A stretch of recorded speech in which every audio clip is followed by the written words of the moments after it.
Oh, we're going. We're live. Awesome. Blast off, man. Blast off. That's off.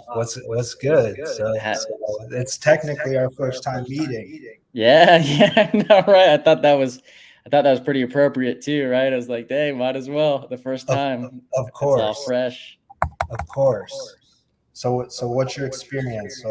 So Project Forward, you loving it so far? Yes, I mean, definitely something I feel like everybody resonates with knowing that we should be doing stuff like this, right?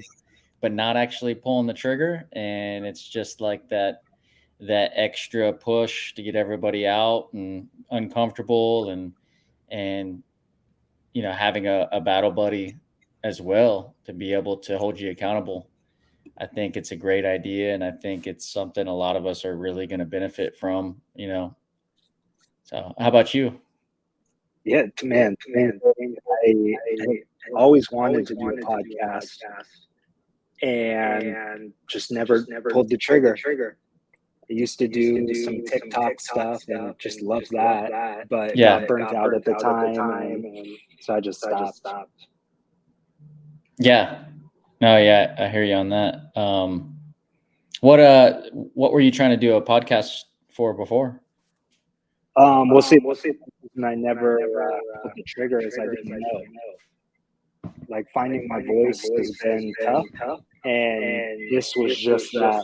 Like, who cares? Just do it and figure it out as you go. Gotcha. Yeah, so it was the proper push needed. But yeah, before I just didn't do it.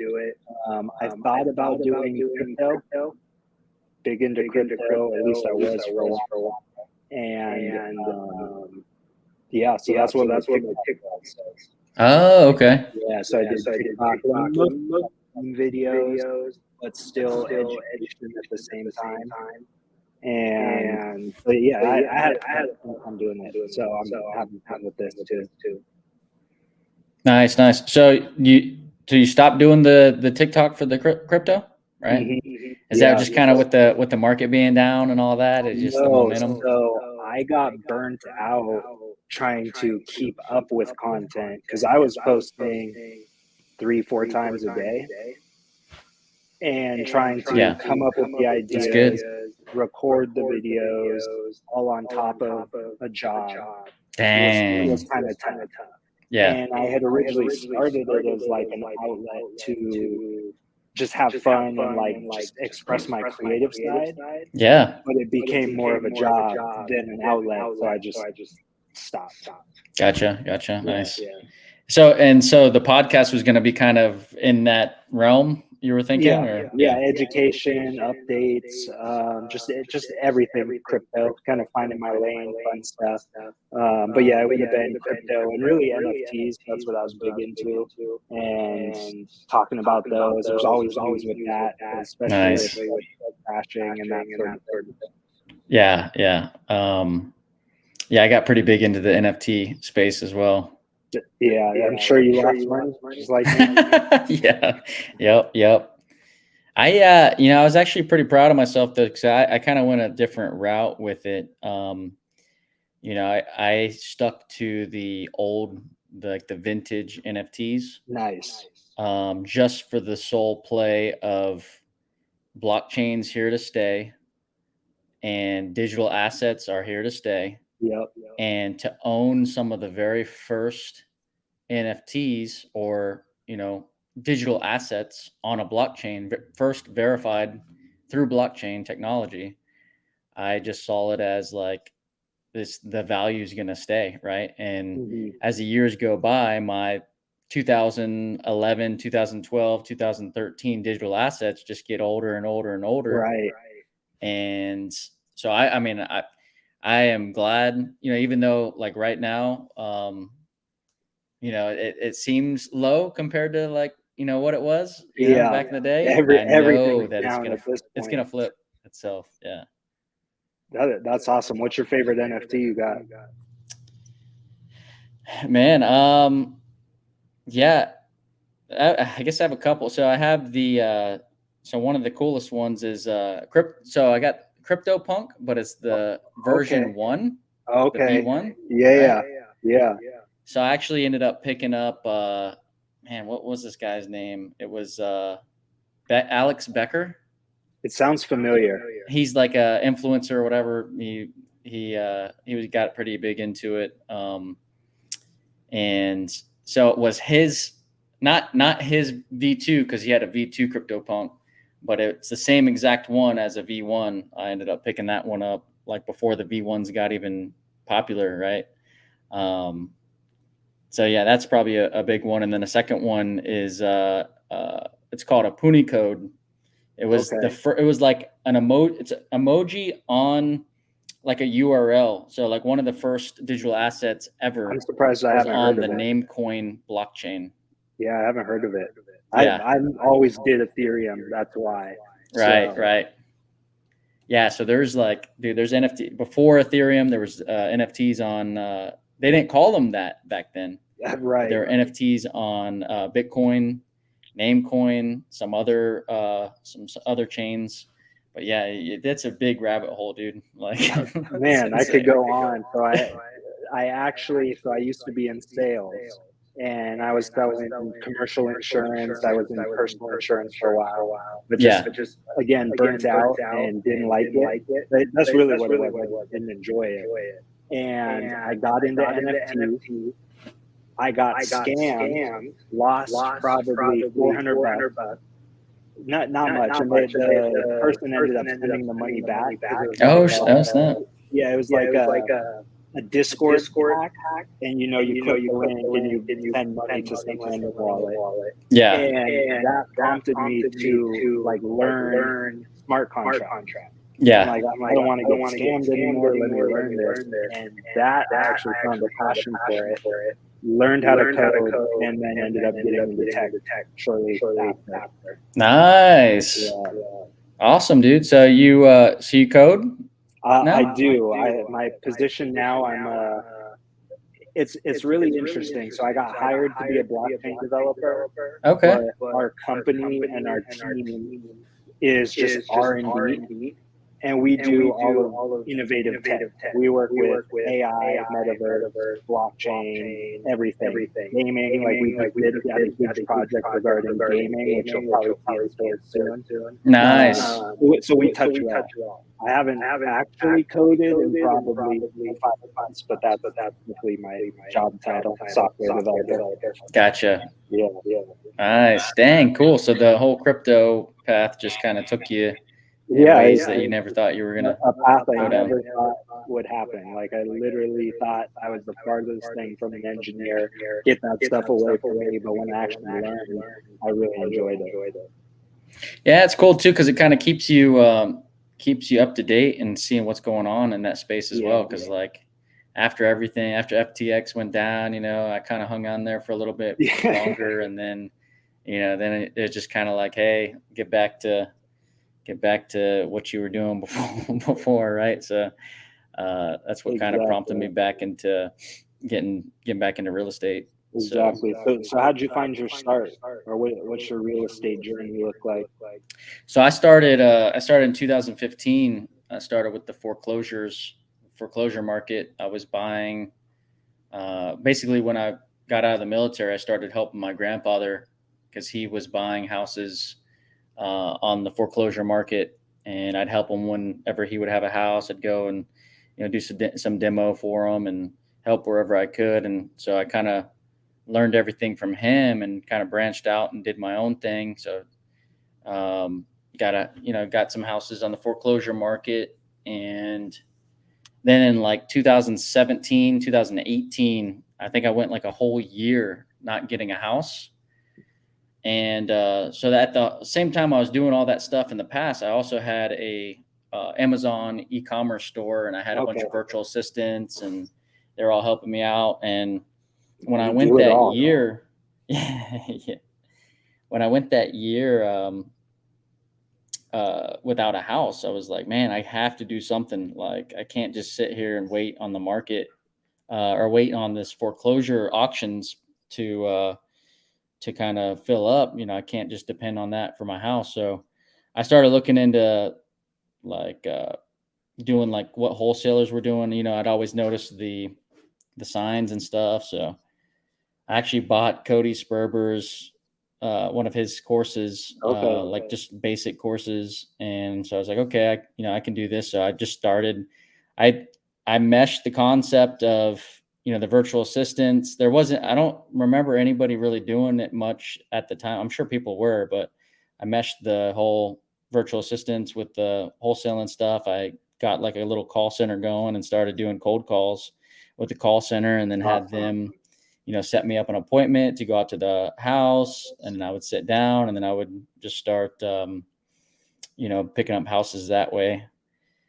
And yeah, a little,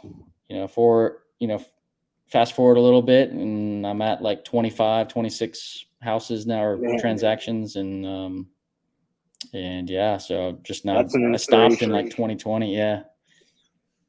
That's awesome. Are all your houses in Vegas, or what's your market? So I just moved to Vegas about a year and a half ago. So Okay. I have not bought any property in Vegas yet. All of those were in Florida, south of Okay. Tampa. Nice. Yeah. Nice. That's appraising, right? Like a really good market right now, right? Yeah. I mean, so Florida's definitely weathered the storm. They're getting a little hit right now, but yeah, I was just like surprised. And that's what's crazy, and something I have to wrap my head around too, because when I was buying houses back then, those same houses now are at least double what they were Wow. back then. So now I'm like, man, like I gotta, they're wanting this when I used to buy like the same exact house for, like this, like, so, but, everywhere's, had that for the most part, where Mhm. houses jumped up double. So Yeah. Awesome. how about So you? How'd you get started? man, so I got into real estate. So last year I had the idea of, oh, I should buy some property. Like, I live in Arizona. My mom bought a place out here. Friends' parents bought a place out here, and it appraised like crazy. Like 2020 was insane. 2021, like just insane. I'm like, I got, like, the timing wasn't right at those times to buy, but I'm like, at some point, like sooner than later, I need to get a property. So fast forward this year, I signed the contract to my first house back in February, which is a new construction right now. It's supposed to close in, I don't know, December, maybe February, something like that. And so it's in that range. But like talking with my agent and just with my goals that I had, because ultimately the goal was cash flow and like rentals. And we're talking, and it's like, yeah, you live in it, move out after a while, rent it out, buy a new house, etc. And you do that process. Well, that was too slow for me. And not that I'm like going crazy or anything, but just the idea of that is like, God, that's going to take forever to build 10, 15, 20 properties. On top of that, the whole lending process, going through that, it was my first time dealing with a mortgage broker, and going through that process, pain, terrible, hate it, like the worst experience I've ever had. And like good lenders, great people, but just the whole process from tax returns to, bank statements to certain income doesn't qualify because you haven't been there long enough, like all of it, hate it. So like that, right around that time, I was like, well, I don't know what I'm going to do. I guess like this is my only option as far as real estate goes. So just kind of going down the road a few months, I stumbled upon a or an Instagram video of Pace talking about, yeah, I bought this house, zero down, no money, no credit, no whatever. I'm like, there's no way that's possible. Like, what is this? And so I started to like learn and watch some of his videos, jumped around to his YouTube and saw that, and then bought his book and finished his book in, I don't know, a week or two. And just like pretty much everything was, I need to learn about creative finance and other options. And this was back in June. So about that time. And then joined, sub 2 course shortly after that, the middle of middle of June, like end of June. I was pretty sick around that time, so it's kind of like towards the end, and that's really what kickstarted it. And like just been looking for deals, looking for properties, and kind of going that route. Nice. So, nice. So you said that was about June? Yeah. So this year? This year, yeah. Nice. So Okay, I cool. signed my first contract February. Fast forward, joined Sub 2 in June. So about a 4-month difference, and there was about a month and a half of education in there. Yeah. Mm-hmm. Nice. Cool, man. What so out of all of the stuff that you learned from Pace, like what's your favorite thing that you've learned, or like your strategy that you kind of want to dive into? I would love to do dispo and build relationships with buyers and work with wholesalers to dispo their deals. It's been tough. I mean, I put my own obstacles in front of me with making excuses and time. And so I would like to buy and hold, but private money is like, not yet. Yeah. And so I would like to do some wholesale or do some things where I can get lump sums of cash so that I can buy some properties, whether here in Arizona or other states.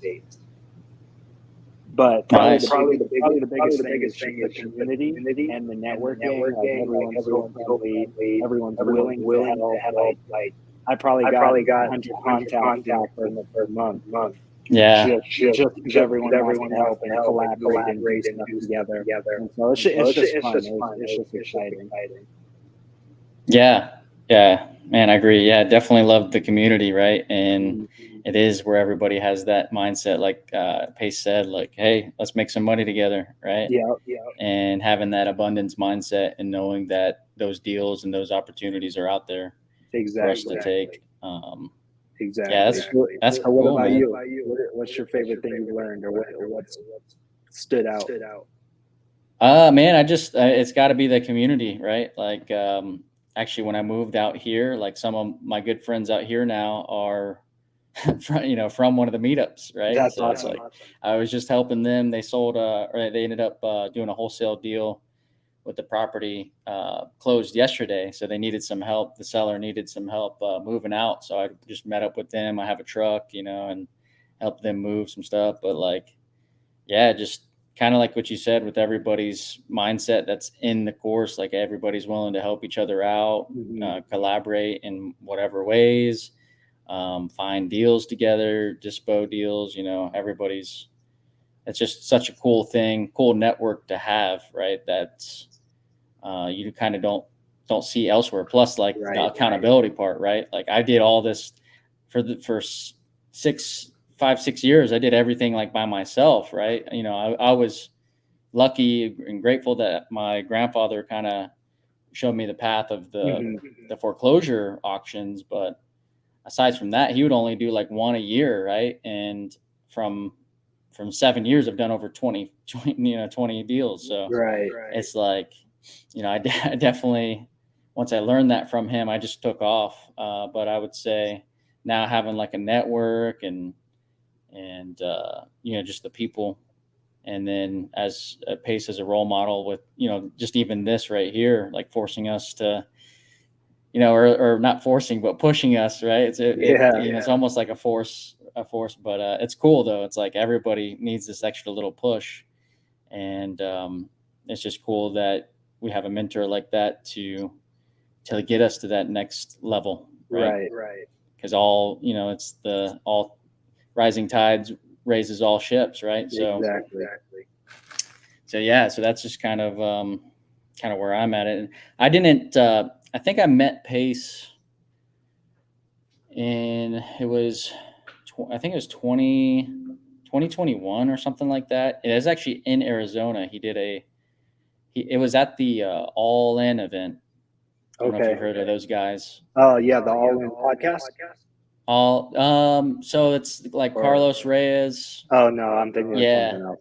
Yeah. So it was an All In event. It was in Arizona. What part of Arizona are you in, by the way? Phoenix. Phoenix. Yeah. Okay. Yeah. So Phoenix is big. I have a family out there in Gilbert. Nice. So I went out there, hung out with them, and then also went to that event. And it was kind of like this whole, the market, but after the pandemic, all this, what's going to happen, this, and that. And Pace was one of the speakers. And I was like, damn, I was like, this guy, like, there's just something about him, right? And I was like, this guy, like, and I was hearing, the people like, oh, who's in my community, right? And this was like 2021. And I remember being like, man, I gotta get into that group. And fast forward to today, like I've still not even in sub 2, but I picked up the Gator, right? It's awesome. When I saw the Gator come around, I was like, okay, this is something cool, something I want to kind of explore and know more about. And actually, I already saved, like, I almost lost probably $15,000. And if I didn't know the things that I learned in Gator, it would have been gone, right? So, wow, what happened? What was that experience? man, right into the first story, bro. So at the end of last year, I ended up buying a property, and man, this was the easiest like buy ever. Just like she filled out a form on my website, for me to get her an offer. I called her. She didn't answer, but she texted me back and she said, "Hey, John, sorry, like, I can't really talk that well. I had an operation a couple years ago, and I just can't really speak that well. Can we do all this on text?" I was like, "Yeah, that's fine." So went through everything like I would normally do, and building rapport, and just through text, and Impressive skill. yeah. And I was just like doing the whole, like, why don't you use a realtor, stuff like that.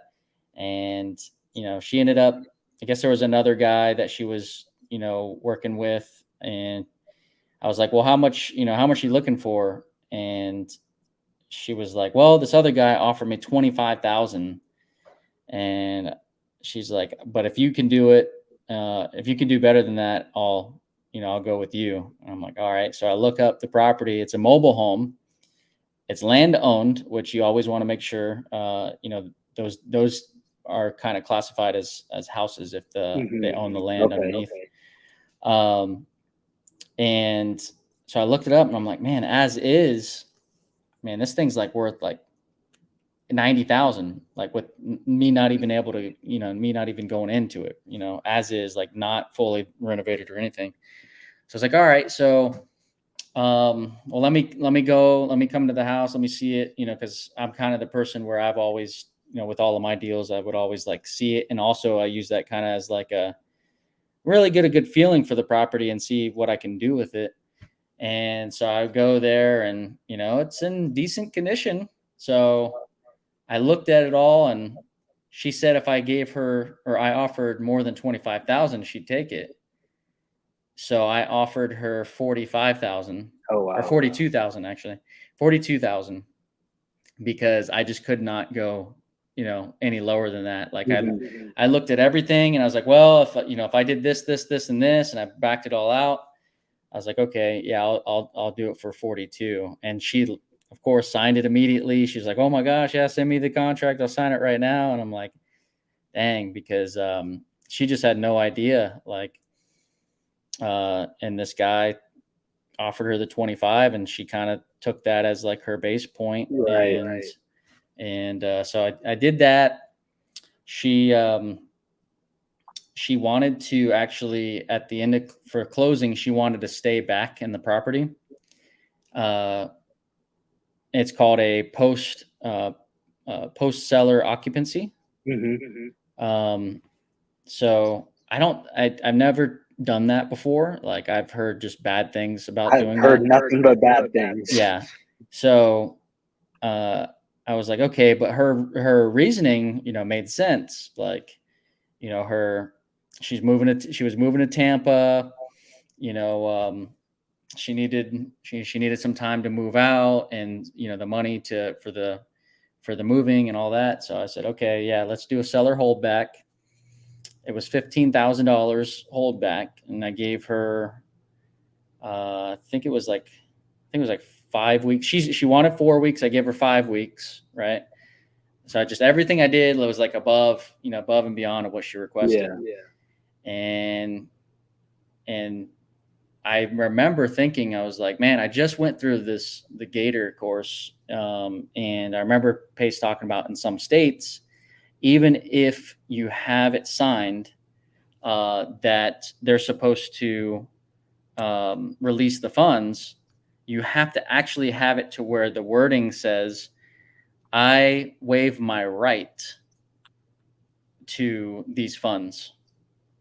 So even though I had it in there saying like, hey, if she did not leave within this time period, it comes to me, it has to like specifically say like, I waive my rights to this, to the funds, right?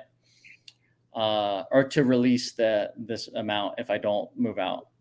So I sent that to her like right away. Like this was like right before closing. Like I just thought of that. Like it was an addendum and everything. Like after the fact, like after I already did the contract, I sent her the addendum, which addendum is just an additional to the contract if you need to add anything, or like a lot of times we use them for like extensions and stuff. So I sent the addendum to her right away. She signed it, then on the addendum, it said, hey, I waive my rights. If I do not move out, all of this goes to John, and sent that right away, just in the nick of time. And then, after 5 weeks passed, like nothing was going on. And I was like, I haven't heard anything from her, but I didn't want to reach out because I was like, well, if we're that close to, $15,000, I might as well just wait till the next day. Right. And I waited called her the next day, or actually I got a call from some family members the next day, and they were like, hey, you sold her you bought this house and she's not moving out. Like, what's, why did you buy this house? And I was like, well, she's selling it. Right. Yeah. And then it was just this big story about, so what she ended up doing was, after closing, she mailed $20,000 to her boyfriend that ended up being some scam artist. I don't know if it was overseas or something like that. And now she did not have the money to move. And yeah, and they wanted, her family was trying to come after me. But I mean, I had everything locked in place. Like even the title company was like, man, this was everything was done above board. There was no like red flags that this lady was, the title company even said this was the best seller they've ever had, like with how she had everything together and all that. But yeah, dude, like her family was trying to come after me for that. And I was like, listen, like I went above and beyond. Like I could have said 26,000, right? I could have said, I could have said 2 weeks instead of 5 weeks. Like I did my best to go above and beyond, which I always strive to do. But yeah, dude, if I didn't have that addendum, just in the nick of time, because the title company at first was not releasing the funds to me. And I was like, no, look at that addendum. Like she waived her right to sign that again or release it. And they came back and like, yeah, sure enough, you have it all here. Here, we're wiring it out today. So yeah, but that would have been gone, dude. It would have been gone. That's crazy. Good thing you learned. Yeah, man. So, yeah. Yeah, but yeah, that's dude, awesome. just stories like that. You'll get some stories. Yeah, I'm looking forward to it. I'm sure you already have some. Yeah, I mean, it's part of the fun, right? Yeah. It'd be really boring if every house you bought was perfect and had nothing to do. Yep. Yeah, exactly. Are you so what markets are you is targeting right now? I mean, they say start local, right? So Arizona. When I first joined Sub 2, they said pick a virtual market. So I picked Georgia because I would love to spend time in Atlanta. But I'm not picky, honestly. There's a good deal and cash flows. I'll be open to it. Yeah, nice. Yeah. So right now, again, a lot of it is build up some like startup capital, and then just start buying deals. Nice. Yeah, cool. Yeah, that I really think the virtual thing is smart because it definitely puts yourself out of it. It's something that I wish I would have started on because, man, I told myself every single time. So majority of those 25 were flips, fix and flips, and you did them all yourself. Wow. Yeah. So I would do about 95% of the work. I would not go up and you do re-roofs, or I'd leave the countertops to the granite and quartz guys. But yeah, I would do basically everything else. Plumbing. Yep. Wow. Yeah. Everything. And then yeah, but I would always be like, man, I'm gonna wholesale this one. I'm gonna wholesale this one. And then it got down to it, and I'd be like, I'll just fix this one. It's gonna take me like 2 weeks, and then 2 weeks turns into 4 weeks, and then 4 weeks turns into 6 weeks, and then at the end of the day, I always, like almost every single time, I was like, man, why didn't I just wholesale this? Right. So when you do virtual, it kind of forces you not to, right? Yeah. So what are you looking for then? Are you still trying to do fix and flip, or are you buying and holding right now? Man, what's your real estate term? Yeah, so I'm just getting back into things. Met up, like I said, with those guys out here, and I think right now just more so focusing on wholesaling.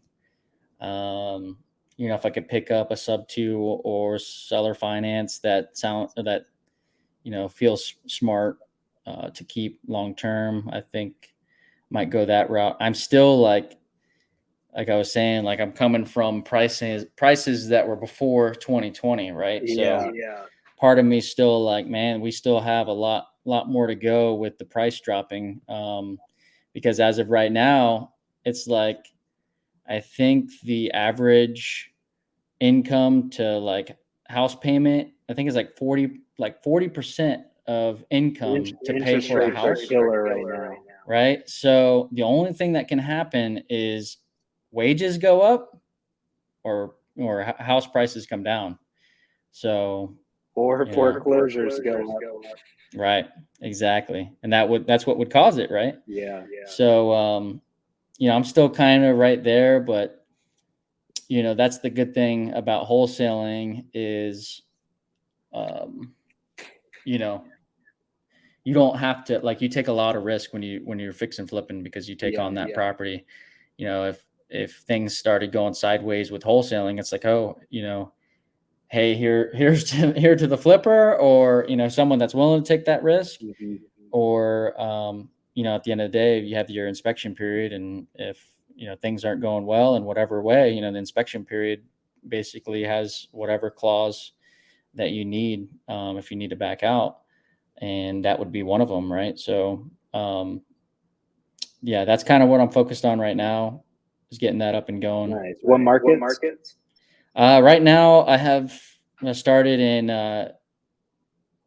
Las Vegas, Texas, and Florida. Okay. Texas and Florida, great. I don't know Vegas very well, but yeah. I mean, I heard good things, but I know Texas is like popping. Yeah, dude. Yeah, it is. And yeah, I would say Texas and Florida have stayed pretty strong. And then I just see some like places in Texas where they're just going to keep going, right? But who knows? That's the thing, man. It's like, who knows? Like, if you would have told me like prices would be what they're at right now and have stayed like that, like I sold majority of my stuff. Like I had an Airbnb. I still have one right now on Airbnb, but I sold majority of the stuff, and I just thought it was just because prices were insane, and now they're kind of still staying there, especially in Florida. So, yeah, man. On to the next market. Yeah. So, yeah, we'll see. I'm gonna start up these or I have these campaigns already started. I'm kind of more so going the search engine optimization route this time versus the cold calling. So I've started some websites. Actually got my first lead from that. It took me 5 months to get my first organic lead from that. And that one was looking pretty promising. It still is. It's a guy that would be a good sub-2 one. He just he was going back and forth about walking away or renting it. And I just talked to him 2 days ago and he decided to rent it. So this is where the follow-up comes in, right? Like, hey, what's going on? How you liking renting, right? Like, you know, all of the horror stories with renting.